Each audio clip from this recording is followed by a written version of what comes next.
Ask a Libertarian, monopolies.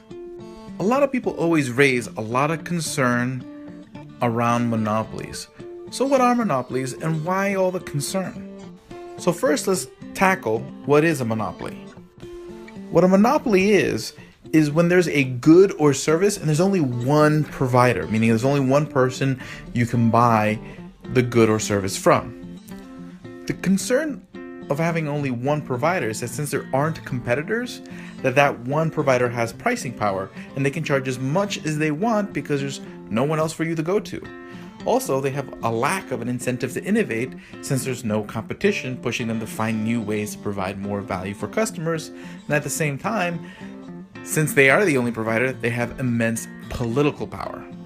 Although in all reality, we gotta be more nuanced when there is this sort of monopoly concern not. It depends on whether it's a natural monopoly or a government monopoly. A natural monopoly is a monopoly that became the only provider because they provide such a good service at such a good price that no one can compete with them.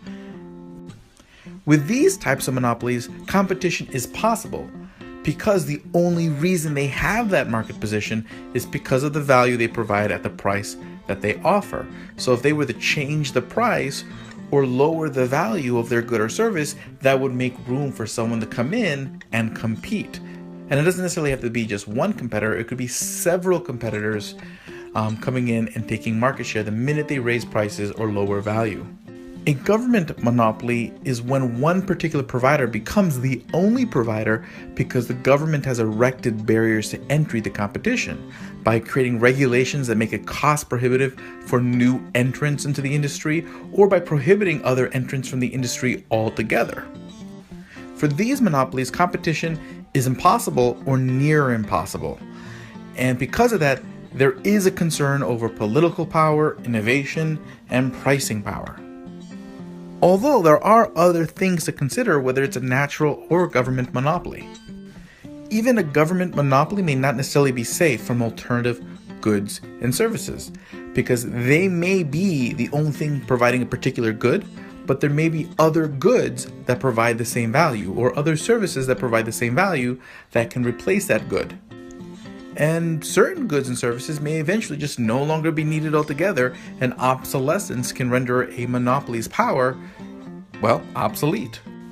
Bottom line, monopolies aren't simple, and the existence of monopoly may or may not be a serious concern.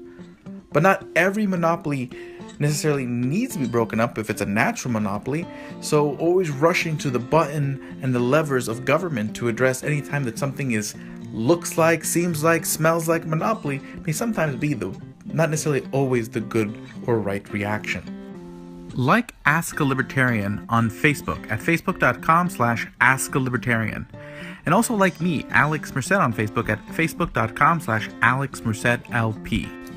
Send your friends to libertarian101.com to get a cool introduction to libertarianism and find good tips on promoting a positive libertarian message at introtoliberty.com.